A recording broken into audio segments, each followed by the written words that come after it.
मंदिर चढ़ावा चोरी मामले में बड़ी खबर जो है वो आपको बता देते हैं। तीनों आरोपियों से पुलिस ने पूछताछ की है। पुलिस ने आमने सामने बैठाकर सवाल किए हैं, अलग अलग जगहों पर ले जाकर भी सवाल किए गए।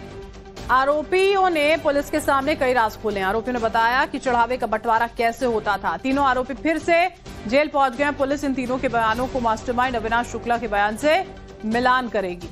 अनुकल्प के चाचा और इनायत नगर के एक सुनार से भी पूछताछ हुई है। आगे अभी सवाल जवाबों का सिलसिला जो है वो जारी रहेगा, क्योंकि सवाल करोड़ों लोगों की आस्था से जुड़ा हुआ है। लिहाजा गुनहगार को कड़ी से कड़ी सजा दिलाने के लिए पुलिस, जांच एजेंसी और अदालत फुल एक्टिव मोड में है। तो तीनों आरोपियों से देखिए सवाल जवाब किए गए हैं। पुलिस ने आमने सामने बैठाकर उनसे सवाल किए हैं,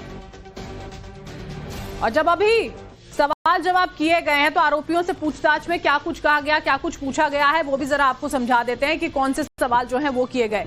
सबसे पहले ये कि चोरी के बाद रकम का बंटवारा आखिर हुआ कैसे करता था, जो चोरी की रकम थी उसको बांटा कैसे करते थे, बैंक खातों में जमा कैसे उसको किया जाता था। इसके अलावा पैसे निकालते कैसे थे उस बैंक खाते से, कौन निकालता था, कहां पर वो पैसा जो था उसको खर्च कहां पर किया, ये पूछा गया। जेवर जो थे, जेवर को कहां पर रखा गया है। इसके अलावा 12,000 की सैलरी के बावजूद 25 लाख का मकान कैसे बना दिया, फार्म हाउस कैसे बना, ये प्रॉपर्टीज कैसे अर्जित की गई, लग्जरी गाड़ियां कहां से खरीदी गई हैं, ये सारे सवाल जो हैं वो इनसे की गए हैं। और राम मंदिर चढ़ावा चोरी मामले में एक और बड़ी खबर आपको बताते हैं। आरोपियों के 30 से ज्यादा बैंक खाते सीज किए गए हैं। आरोपियों के बैंक अकाउंट्स का ब्यौरा जुटाया जा रहा है। आरोपियों के खाते से आय से अधिक के ट्रांजैक्शन मिले हैं। कितनी रकम जमा हुई, कहां खर्च हुई, सबकी जांच की जा रही है। 17-17, 20-20 हजार रुपए की सैलरी और 25-25 लाख के मकान, प्रॉपर्टीज, गाड़ियां, इन सबको लेकर सवाल हुए। आप सोचिए 30 से ज्यादा बैंक खाते हैं आरोपियों के जिनको सीज किया गया है। और राम मंदिर चढ़ावा चोरी मामले में एक और बड़ा खुलासा हुआ है। पुलिस की पूछताछ में आरोपियों ने कई खुलासे किए हैं। चोरी के रुपए रिश्तेदारों के बैंक के खातों में भेज देते थे, उसके बाद रिश्तेदारों के खातों से रकम को ट्रांसफर करवाते थे। आरोपियों का मकसद रकम का सोर्स छिपाना था। बैंक डिटेल से आरोपियों की मॉडस ऑपरेंडी का खुलासा हुआ है। आरोपियों ने कबूला कि रोजाना रकम गायब करते थे। टिन्नू यादव, सुभाष श्रीवास्तव से मिलीभगत की बात सामने आई है। मनीष यादव हमारे संवाददाता अयोध्या से लाइव हमारे साथ जुड़ चुके हैं, सीधा उन्हीं का रुख कर लेते हैं। मनीष, आरोपियों को आमने सामने बिठाकर पूछताछ की गई, पूछा गया कि पैसे कैसे जमा किए, खर्च किए, इन्वेस्ट किए, और इतनी सी चंद हजारों की सैलरी में लाखों की प्रॉपर्टीज कैसे बना दी गई। कई खुलासे सामने आए हैं। देखिए, तीनों से अकेले में बात की गई, तीनों से आमने सामने बिठाकर पूछताछ की गई, खातों की जानकारी मांगी गई। तो इन लोगों ने ये बताया कि ये अपने करीबियों के, अपने नाते रिश्तेदारों के, अपने परिवार के खातों को ऑपरेट किया करते थे। रकम पहले उसमें जमा कराते, उसके बाद अपने खातों में ट्रांसफर कर लिया करते थे। कुछ एक पेमेंट अपने खातों से किया गया है, कुछ पेमेंट दूसरों के खातों से भी किया गया है। लवकुश का जो मकान बन रहा था उसमें जो सामान आया था वो अपने करीबी रिश्तेदारियों के खातों में पहले रकम जमा की गई और वहां से उन्हें पेमेंट किया गया। तो ये जानकारी निकलकर सामने आई है। इनायत नगर का एक सराफा कारोबारी, उससे भी बुलाकर पूछताछ की गई है। कुछ गहने खरीदे गए थे, गहने बेचे भी गए थे, तो उसकी पड़ताल का हिस्सा था वो। हालांकि जो सराफा कारोबारी हैं, बहुत ज्यादा डिटेल उनके पास नहीं थी, लेकिन अनुकल्प के चाचा से जो पूछताछ हुई है तो उसमें करीबियों के खातों की जानकारी की पुष्टि उन्होंने भी की है। कई अकाउंट डिटेल अनुकल्प ने मांगे थे, उनके जरिए भी मांगे गए थे। तब इस बात का अंदाजा नहीं था कि राम मंदिर में चढ़ावा चोरी के पैसों का इस्तेमाल करने के लिए खातों की डिटेल मांगी जा रही है। तो अनुकल्प के चाचा ने भी ये बताया है। जिस बाग में बैठकर ये अपनी रकम का बंटवारा किया करते थे, उस बाग में भी पुलिस इन सबको लेकर पहुंची, वहां पर तस्दीक कराई गई। लवकुश के घर भी ले जाकर पुलिस गई, तो वहां से भी तस्दीक कराई गई है। कुछ एक बरामदगियां और हो सकती हैं, जिनकी संभावना आज है कि आज पुलिस उनको ले जाकर कुछ पैसे बरामद कर सकती है। जहां पर इन्होंने अपने करीबियों को जो पैसे दिए थे, तो उसमें चूंकि 40 घंटे की रिमांड है, तो आज दोपहर तक पुलिस के पास समय है, तो वो बरामदगी आज की जा सकती है। ठीक है मनीष, आप बने रहेगा हमारे साथ में, आगे भी आपका रुख कर रहे हैं। राम मंदिर चढ़ावा चोरी पर जो एक और बड़ी खबर इस वक्त की आ रही है उसका रुख कर लेते हैं। एसआईटी की टीम अनिल मिश्रा से फिर से पूछताछ करेगी। अगले 1-2 दिनों में एसआईटी की टीम सवाल जवाब करेगी। चंपत राय के लिखित बयान में अनिल मिश्रा का नाम है। चंपत राय के बयान के बाद अनिल मिश्रा से पूछताछ होगी। एसआईटी की टीम हर बयान का मिलान करना चाहती है और इन सबसे हटकर चंपत राय ने मंगलवार को जो एसआईटी को लिखित जवाब दिए, जिसमें मामले में सिर्फ चढ़ावे की चोरी नहीं बल्कि ट्रस्ट के भीतर जवाबदेही, एक दूसरे पर आरोप और गोपनीय दस्तावेज लीक होने का नया विवाद खड़ा हो गया है। चंपत राय ने साफ शब्दों में कहा कि एसबीआई के साथ जो करार हुए उस दस्तावेज पर उनके सिग्नेचर नहीं है, वो उस समय अयोध्या में थे ही नहीं, लिहाजा अनिल मिश्रा ने उस पर हस्ताक्षर किए। एसआईटी की रिपोर्ट, प्रारंभिक रिपोर्ट में चंपत राय और गोपाल राव की नामों का कहीं भी जिक्र नहीं है। इन दोनों का नाम एक बार भी नहीं लिया गया है, जबकि ट्रस्ट के बाहर किए जा चुके ट्रस्टी डॉक्टर अनिल मिश्रा का नाम कुल 8 बार आया है और हर बार उनके नाम के साथ गलतियों का कच्चा चिट्ठा छाप दिया गया है।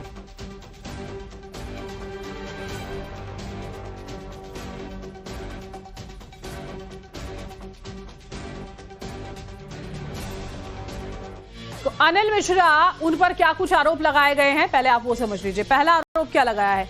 वित्तीय व्यवस्था की कमान देखिए, दान, नकदी समेत पूरे वित्तीय प्रबंधन की निगरानी की जिम्मेदारी दरअसल उन्हीं के हाथ में थी।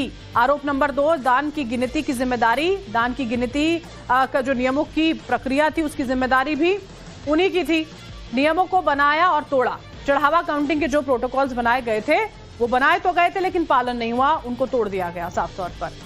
आरोप और भी उनके ऊपर कई लगे हैं, इनमें से 3 आरोप जो हैं वो हमने यहाँ पर आपको बताया। अभी जो पूछताछ है वो लगातार यहाँ पर जारी रहने वाली है। अनिल मिश्रा से पूछताछ को लेकर अगर मनीष हम यहाँ पर बात करते हैं, फिर से यहाँ पर की जानी है, और उसी के साथ में चंपत राय ने भी कई सारी बातें जो हैं वो अपनी चिट्ठी के माध्यम से कह दी हैं। देखिए, जो एसओपी बनी थी उस पे चंपत राय ने अपना पल्ला झाड़ लिया है। उनका कहना है कि एसओपी जो बनी थी बैंक और ट्रस्ट के बीच, उसमें उनके न कोई साइन है न उन्हें इसकी जानकारी थी, बल्कि जून में ही उन्हें इसकी जानकारी मिली, क्योंकि एसओपी बैंक और ट्रस्ट के बीच हुई है। क्योंकि ट्रस्ट के बतौर महासचिव वो प्रमुख हुआ करते थे, नृत्य गोपाल दास अध्यक्ष, लेकिन वो स्वास्थ्य लाभ ले रहे हैं, तो ऐसे में पूरी जिम्मेदारी उनके कंधों पर थी और उनकी जानकारी में बैंक ने नहीं लाया कि एक एसओपी डिजाइन की गई है और अनिल मिश्रा ने उस पर साइन किए हैं। तो ऐसे में पूरा दारोमदार अनिल मिश्रा पर आ जाता है। अनिल मिश्रा को जानकारी थी और जानकारी होने के बावजूद भी उन्होंने तय मानकों की अनदेखी की, नियमों का पालन नहीं कराया, तलाशी से लेकर जो बाकी प्रोटोकॉल के मानक थे वो लागू नहीं करवाए, जिसके चलते अब ये बहुत जरूरी हो जाता है कि अनिल मिश्रा से दोबारा पूछताछ की जाए। और संभावना इस बात की है कि एसआईटी एक बार और अयोध्या आ सकती है और अनिल मिश्रा से पूछताछ की जा सकती है।